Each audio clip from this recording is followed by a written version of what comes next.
नमस्कार दोस्तों। पैसों के लिए काम मत करो, बल्कि पैसों को तुम्हारे लिए काम पर लगाओ। ये बात कही है फेमस राइटर रॉबर्ट कियोसाकी ने अपनी किताब रिच डैड पुअर डैड में। जी हाँ दोस्तों, आज की इस वीडियो में हम बात करने वाले हैं the famous book rich dad poor dad के बारे में। मेरा मानना यह है कि ये किताब अपने आप में एक मास्टरपीस है। मैं ऐसा इसलिए कह रहा हूँ क्योंकि इस किताब में रॉबर्ट कियोसाकी ने पैसों के बारे में इतनी सटीक जानकारी दी है कि जो भी इसे पढ़ेगा या फिर सुनेगा, वो बड़ी आसानी से समझ पाएगा कि पैसा काम कैसे करता है, पैसा कमाते कैसे हैं, उसे बचाते कैसे हैं और बढ़ाते कैसे हैं। इन शॉर्ट, ये किताब अमीर बनने का एक रोड मैप है। दोस्तों, वीडियो में आगे बढ़ने से पहले हम इस किताब के लेखक यानी कि रॉबर्ट कियोसाकी के बारे में थोड़ा जान लेते हैं। रॉबर्ट कियोसाकी अमेरिका में स्थित हवाई शहर में रहने वाले एक फेमस उद्योजक और जाने माने लेखक है। उन्होंने कई किताबें लिखी, मगर उन्हें असली पहचान मिली उनकी world famous book rich dad poor dad के लिए। इस किताब ने पर्सनल फाइनेंस के फील्ड में एक क्रांति लाकर रख दी। इस किताब ने आम लोगों को अमीर बनने का रास्ता दिखाया, लाखों लोगों की जिंदगी बदल दी है। ऐसा इसलिए हो सका क्योंकि इस किताब में रॉबर्ट कियोसाकी ने अमीर लोगों की मानसिकता और उनकी पैसों के बारे में जो सोच है, उसे बड़े डिटेल में समझाया है। दोस्तों, भले ही ये किताब आज एक बेस्ट सेलिंग किताब है, मगर पहली बार जब ये किताब पब्लिश हुई थी, तब इसके हाल कुछ अलग ही थे। जी हाँ दोस्तों, 1997 में जब ये किताब पब्लिश हुई, तो शुरुआत में उस वक्त के जो पुरानी सोच वाले फाइनेंशियल एक्सपर्ट्स थे, उन्होंने इस किताब की बहुत आलोचना की। इस किताब को वो लोग जोखिम भरे मानते थे। उनका मानना था कि इस किताब में बताई हुई बातें गलत है और इसे पढ़कर कोई भी अमीर नहीं बन सकता। लेकिन धीरे-धीरे माउथ पब्लिसिटी से इसकी लोकप्रियता बढ़ी और आज ये किताब सबसे ज़्यादा बिकने वाली फाइनेंशियल बुक्स में से एक है। इसने लोगों की आर्थिक सोच बदलकर लाखों लोगों की ज़िंदगी में बड़ा बदलाव लाया है।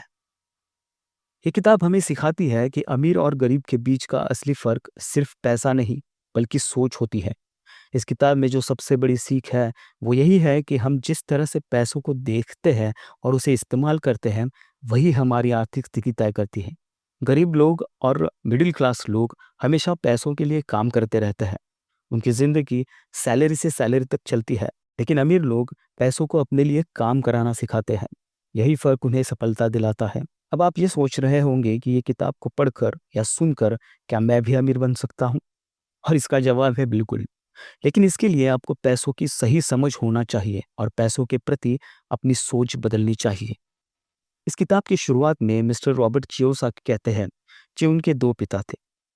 दोस्तों, सुनने में थोड़ा अजीब है क्योंकि किसी के भी दो पिता नहीं हो सकते, पर लेखक ने बताया है कि एक उनके सगे पिता थे जिनको वो पुअर डैड कहते थे, और दूसरे उनके दोस्त माइक के पिता थे जिनको वो रिच डैड कहते थे, जिनके पास रॉबर्ट और उनका दोस्त पैसे कमाने के तरीके सीखने जाया करते थे। इस किताब में उन्होंने अपने दोनों पिता के विचारों से जो सीख मिली है, उसी के बारे में बताया है। जैसे कि अमीर कैसे बना जाए, अमीर बनने के लिए क्या-क्या करना पड़ेगा, लोग पैसा कमाने के बारे में क्या सोचते हैं और पैसा कमाने की शुरुआत कैसे की जाए। ये किताब लोगों के अंदर फाइनेंशियल अवेयरनेस यानी कि आर्थिक जागरूकता पैदा करती है। लेखक के पिता, जिन्हें वो पुअर डैड कहते थे, बहुत पढ़े लिखे थे। उन्होंने पीएचडी की डिग्री हासिल करके रखी थी और वो एक शिक्षक के तौर पर एक स्कूल में नौकरी भी करते थे। पर वो हमेशा पैसों की तंगी से घिरे रहते थे। उनके दूसरे पिता, जिन्हें वो रिच डैड कहते थे, उन्होंने अपनी स्कूल की पढ़ाई भी पूरी नहीं की थी, लेकिन वो उस शहर के सबसे अमीर व्यक्तियों में से एक थे। यानी दोनों ही डैड अपने-अपने कैरियर में सफल थे। लेकिन जब वो दोनों पैसों के बारे में बात करते, तो उनके नज़रिए बिल्कुल अलग थे। पुअर डैड का मानना था कि पैसों के प्रति प्यार ही सभी प्रकार की समस्याओं की जड़ है, और रिच डैड का मानना था कि पैसों की कमी ही सभी समस्याओं की जड़ है। उनके पुअर डैड को हमेशा ये कहने की आदत थी कि हम ये नहीं ले सकते या फिर हम वो नहीं कर सकते। वहीं उनके रिच डैड इस शब्द का कभी भी उपयोग नहीं करते। उन्हें इस वाक्य से सख्त नफरत थी। उन्होंने लेखक को भी इसका इस्तेमाल करने से मना कर दिया था। बल्कि उनके रिच डैड कहते थे कि तुम अपने आप से पूछो कि तुम उस चीज़ को कैसे ले सकते हो या फिर तुम उस चीज़ को कैसे कर सकते हो। उनका मानना था कि जब तुम कहते हो कि तुम ये चीज़ नहीं ले सकते, तो तुम्हारा दिमाग काम करना बंद कर देता है। और इसके विपरीत, जब तुम अपने आप से ये सवाल पूछते हो कि तुम उस चीज़ को कैसे ले सकते हो, तो तुम्हारा दिमाग अपने आप काम पर लग जाता है। उनका ये कहना बिल्कुल नहीं था कि आप सब कुछ खरीदते चलो। उनका ये कहना था कि अपने दिमाग को हमेशा एक्टिव रखो, उसे काम पर लगाओ, जिससे तुम्हारे ब्रेन की एक्सरसाइज होगी और वो दिन ब दिन मजबूत बनता चला जाएगा। उनके पुअर डैड हमेशा कहते थे कि कभी रिस्क मत लो, और रिच डैड कहते थे कि रिस्क को मैनेज करना सीखो। पुअर डैड कहते थे कि बहुत पढ़ाई करो, कॉलेज की डिग्री लो और एक अच्छी सुरक्षित नौकरी ले लो। वही रिच डैड कहते थे कि पढ़ाई करो, मगर पैसा कैसे कमाया जाता है वो सीखो। पैसों के लिए काम मत करो, बल्कि पैसों को तुम्हारे लिए काम करना सिखाओ। अब लेखक के बचपन में उनके सामने सबसे बड़ी दुविधा ये थी कि वो किसकी सुने, अपने रिच डैड की या फिर पुअर डैड की, क्योंकि पैसों के बारे में दोनों के नजरिए बिल्कुल अलग थे। हालांकि लेखक के दोनों पिता उनकी भलाई चाहते थे। 9 साल की उम्र में रॉबर्ट यानी कि लेखक ने यह तय कर लिया कि वो अपने रिच डैड की सुनेंगे और उनसे पैसों के बारे में सीखेंगे। पैसों के मामले में वो अपने पढ़े लिखे पुअर डैड को फॉलो नहीं करेंगे, क्योंकि उनके रिच डैड ने अपनी स्कूलिंग भी पूरी नहीं की थी। फिर भी वो शहर के सबसे अमीर लोगों में से एक थे और बाद में अमेरिका में सबसे अमीर व्यक्तियों में से एक बन गए। रॉबर्ट और माइक के कहने पर उनके रिच डैड उन्हें पैसे के बारे में सिखाने के लिए तैयार हो गए। उनके अमीर पिता ने उन्हें पैसों के बारे में बहुत कुछ सिखाया। उन्होंने कहा कि कोई भी अमीर आदमी पढ़ा लिखा हो ना हो, लेकिन वो फाइनेंशियली लिटरेट ज़रूर होता है, यानी कि आर्थिक रूप से पढ़ा लिखा ज़रूर होता है। इसका मतलब है कि पैसा कैसे काम करता है ये उसे बहुत अच्छी तरह से मालूम होता है। पैसा कैसे काम करता है ये किसी भी स्कूल या फिर कॉलेज में नहीं पढ़ाया जाता। इसलिए इस वीडियो को पूरा सुने ताकि आप भी रिच डैड ने रॉबर्ट को जो सीख दी है वो समझ सके और अमीर बनने की राह पर चल पड़े। दोस्तों, एक बात हमेशा याद रखना, आदमी चाहे अमीर हो या फिर गरीब, उसे पैसा तो कमाना आता है, लेकिन उसे पैसों को मैनेज करना नहीं आता। उन्हें बहुत हार्ड वर्क तो करना आता है, लेकिन अपने पैसों से हार्ड वर्क करवाना नहीं आता। वो बस खुद ही काम करते रहते हैं, अपने पैसों को कभी भी काम पर नहीं लगाते। जैसे जैसे उनकी कमाई बढ़ती है, उनके खर्चे भी बढ़ते रहते हैं और उन्हें लगता है कि ज़्यादा पैसे आने से उनकी सारी समस्या का समाधान हो जाएगा। इसलिए वो लगातार अपनी सैलरी बढ़ाने के लिए मेहनत करते रहते हैं। चाहे उनकी सैलरी कितनी भी बढ़ जाए, पर उनकी आर्थिक समस्या कभी खत्म नहीं होती। वो ये कभी नहीं समझते कि उनकी असली समस्या ये है कि उनके पास जो पैसा है उसे वो खर्च कैसे कर रहे हैं, उसका उपयोग कैसे कर रहे हैं। और ये समस्या पैसों की सही समझ न होने की वजह से होती है। सबसे पहली बात जो आपको माननी चाहिए कि सबसे पहले खुद को पे करें।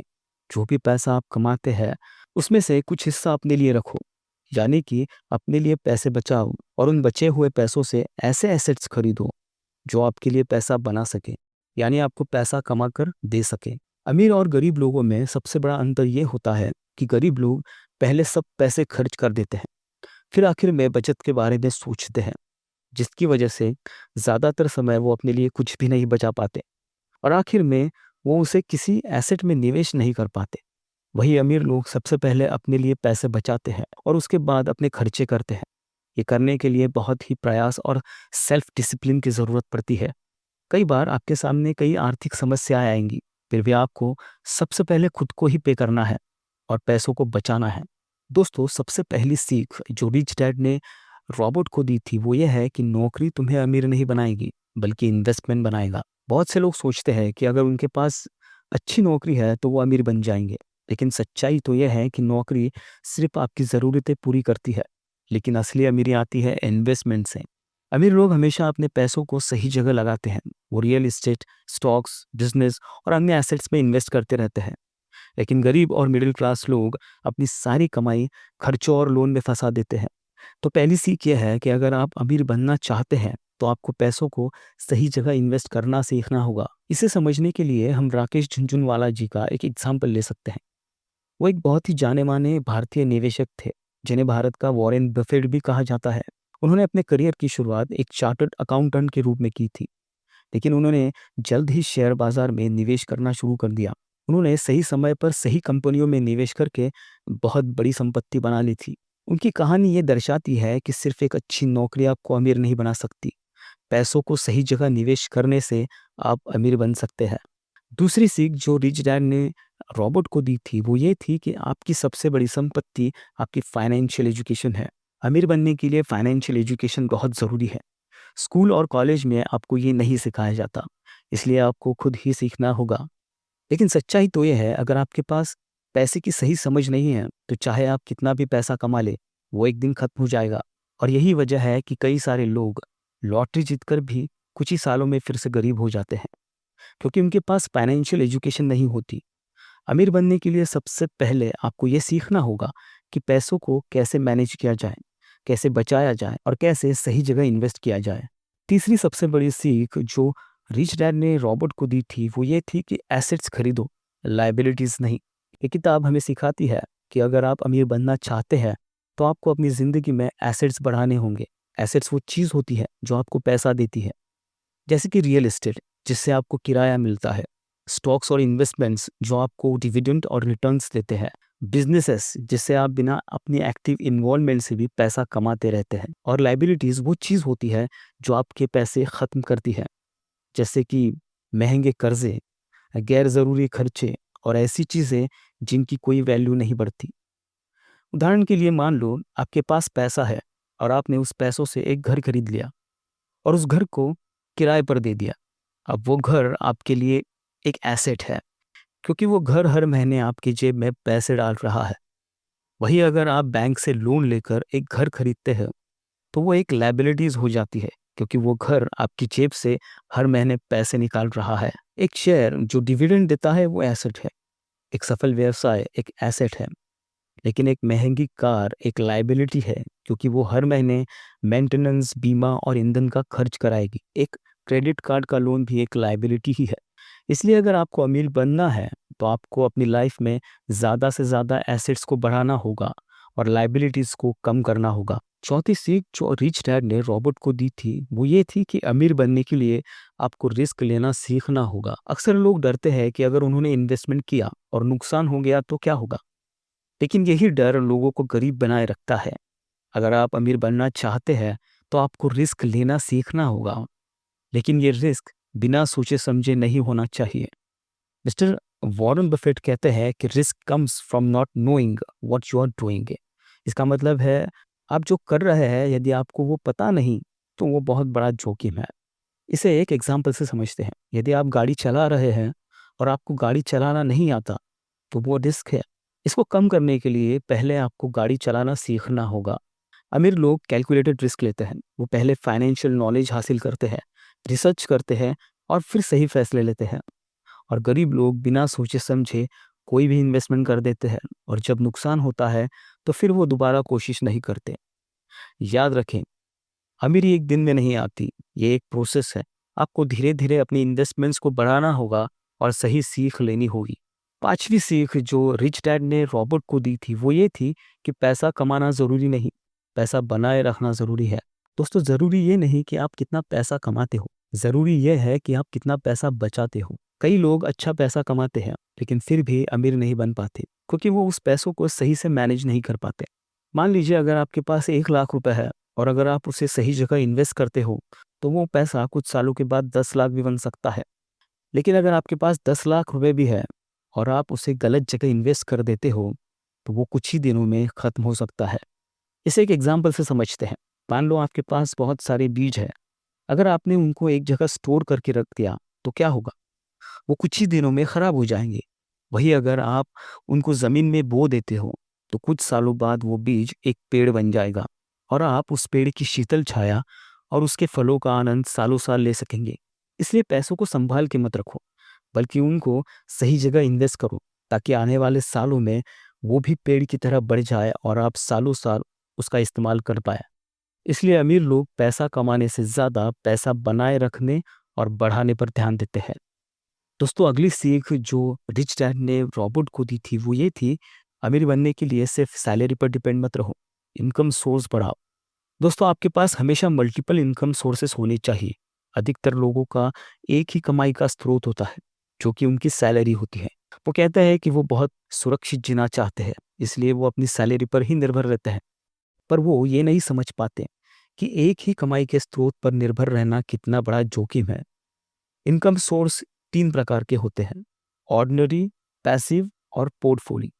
दोस्तों, ऑर्डिनरी मतलब आपकी सैलरी। पैसिव इनकम का मतलब होता है रियल एस्टेट आदि से कमाया गया पैसा, यानी जहां से आपके न रहने और न ध्यान देने पर पैसा आता रहे।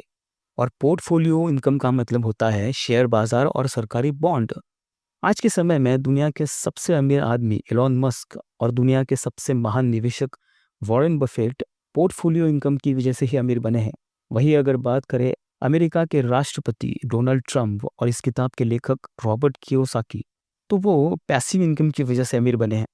लेखक के रिच डैड हमेशा कहते थे कि तुम्हें अपनी ऑर्डिनरी इनकम सोर्स को जल्द से जल्द पैसिव इनकम में या फिर पोर्टफोलियो इनकम में बदलना चाहिए, यानी अपना पूरा ध्यान एसेट का कॉलम बढ़ाने पर देना चाहिए। अगर आपके पास अच्छी अपॉर्चुनिटी है लेकिन आपके पास पैसा ही नहीं है, या फिर अपॉर्चुनिटी आपके सामने है लेकिन आपको वो दिख नहीं रही, तो इसका मतलब है कि आपके पास फाइनेंशियल एजुकेशन नहीं है। दोस्तों, हमारा दिमाग सबसे पावरफुल एसेट है। अगर उसे अच्छे से ट्रेन करते हैं तो आपको कई अच्छे अवसर ढूंढने में और अच्छे अवसर उत्पन्न करने में मदद मिलेगी, जिससे आप बहुत अच्छी कमाई कर सकते हैं। दोस्तों, सबसे आखिर में रिच डैड ने रॉबर्ट को सिखाया है कि focus on learning not earning. आपको लर्निंग पर फोकस करना होगा, अपने दिमाग को फाइनेंशियली ट्रेन करना होगा। आपका दिमाग अगर फाइनेंशियली ट्रेन होगा तभी वो नई अपॉर्चुनिटी को देख पाएगा। कोई भी चीज़ सीखते हुए आपको अपना माइंड खुला रखना चाहिए। आज के समय में बहुत सारे लोग, जब उनके सामने कोई नया विचार आता है तो उसे वो सही से सुनते नहीं या फिर अनसुना कर देते हैं। और वही जो सच में बुद्धिमान होते हैं वो नए विचारों का खुले मन से स्वागत करते हैं। वो बोलने से ज़्यादा सुनने पर फोकस करते हैं। आज के समय में जो अलग अलग एसेट्स हैं जैसे कि ज़मीन, शेयर मार्केट, सरकारी बॉन्ड्स, नए बिजनेसेस, आपको किसी में भी निवेश करने से पहले अपने दिमाग को खुला रखकर सोचना चाहिए। आपको उसका अध्ययन करना चाहिए। जो लोग लर्निंग की जगह अर्निंग पर फोकस करते हैं वो पैसा तो कमाते हैं लेकिन उसे अच्छे से मैनेज नहीं कर पाते। फिर आगे चलकर किसी न किसी फाइनेंशियल समस्या में फंस जाते हैं। फाइनेंशियल नॉलेज न होने की वजह से लोग अपने आसपास चल रही जल्दी से अमीर बनने वाली किसी योजना में किसी के कहने पर पैसा लगा देते हैं। फिर उसके बाद वो कंपनी उनका पैसा लेकर भाग जाती है। इसलिए लेखक के रिच डैड उससे कहते हैं कि पहले लर्निंग पर ध्यान देना चाहिए, बाद में अर्निंग पर। फाइनेंशियल लर्निंग आजीवन चलने वाली प्रक्रिया है। जब भी तुमसे गलती होगी तो तुम उससे सीखो और अगले समय वो गलती न करो। गलतियों से बिल्कुल न डरें। जब कोई जीतने के लिए खेलता है तो उससे गलतियां होती है, लेकिन सबसे महत्वपूर्ण बात यह है कि उस गलती से सीख कर आगे बढ़ना चाहिए। दोस्तों, अब सवाल यह है कि आप अपनी ज़िंदगी में क्या करने वाले हैं? क्या आप भी वही करेंगे जो ज़्यादातर लोग करते हैं? एक ही नौकरी में लगे रहेंगे, सैलरी से सैलरी तक ही ज़िंदगी जीते रहेंगे? या फिर आप फाइनेंशियल एजुकेशन लेंगे, सही इन्वेस्टमेंट करेंगे और अपने पैसों को खुद के लिए काम करवाएंगे? अब फैसला आपके हाथों में है। याद रखें, अमीर बनने के लिए सबसे ज़रूरी चीज़ है अमीर बनने का फैसला लेना। अगर आपने ठान लिया है कि आपको अमीर बनना ही है और आप इसके लिए सही एक्शन लेंगे, तो आपको सफल होने से कोई नहीं रोक सकता। तो आज से ही अपनी फाइनेंशियल जर्नी शुरू करें, सीखना शुरू करें, इन्वेस्टमेंट करना शुरू करें और अपने पैसों को खुद के लिए काम करने दें। क्योंकि अमीरी कोई जादू नहीं, ये सही सोच, सही शिक्षा और सही एक्शन का नतीजा है। धन्यवाद।